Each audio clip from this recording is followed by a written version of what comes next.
This is patchouli, or nilam in Indonesian, an ordinary leaf with an extraordinary role.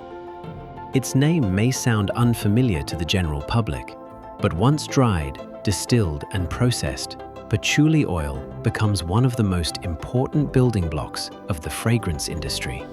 Patchouli oil mempunyai wewangian atau aroma yang sangat natural dengan karakter woody, balsamic, earthy, itu seperti bau jerami atau tanah habis hujan deras. It works as a base note, binding other ingredients and helping a fragrance last longer. That's why patchouli appears, quietly, in many daily essentials. Over time, patchouli became deeply rooted in rural farming systems. Today, Indonesia supplies over 90% of the world's patchouli oil. But working with a natural product comes with challenges. Tanaman nilam sangat haus unsur hara, sehingga membutuhkan nutrisi yang sangat baik. Untuk bisa mendapatkan nutrisi yang baik, tanaman nilam harus dilakukan rotasi, di mana rotasi itu biasa dilakukan 1 tahun sampai dengan 14 bulan.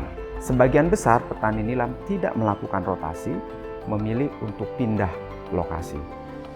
Fenomena saat ini terjadi pergerakan yang tadinya tanaman nilam majority ada di Sumatera, pindah ke Pulau Jawa, dan sekarang ada di Sulawesi.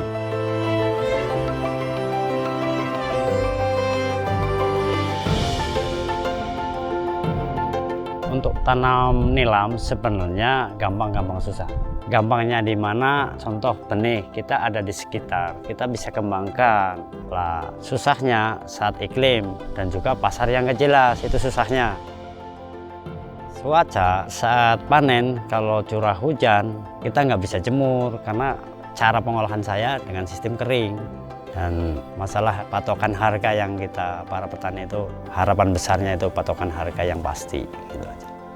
Ya, cuma itu insya Allah ada solusi semua. Kalau kita bisa menekuni, kalau kita bisa mencari solusi, semua ada solusi.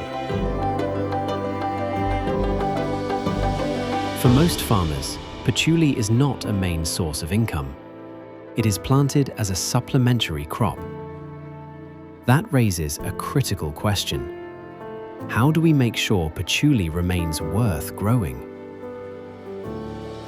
Tanaman nilam akan sangat baik apabila dilakukan bersamaan dengan model tumpang sari. Biasanya dengan tanaman-tanaman sayuran dan juga palawija. Sebagai contoh, pakcoy itu ditanam dan bisa dipanen 28 hari. Setelah itu ada tumbuhan sebagai peneduhnya, bisa dari kacang-kacangan atau buncis. Dan dia bisa dipanen 40-90 hari. Dan setelah itu, nilam dalam waktu 5-6 bulan bisa dipanen. Jadi dalam hal ini petani itu bisa mendapatkan multi-income source dari lahannya. Dan ini memberikan ketahanan keuangan bagi penanam nilam.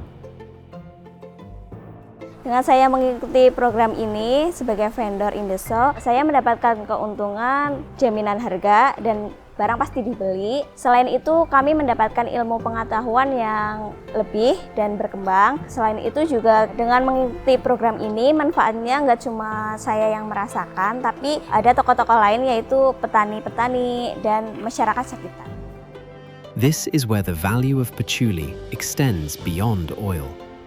Patchouli rarely takes center stage, yet it shapes the scent of thousands of products used every day. Perfumes, cosmetics, personal care, even cleaning products. It works in the background, enhancing sensory experiences in ordinary moments. Patchouli may be invisible to most consumers, but its impact is deeply felt, from rural communities to everyday life.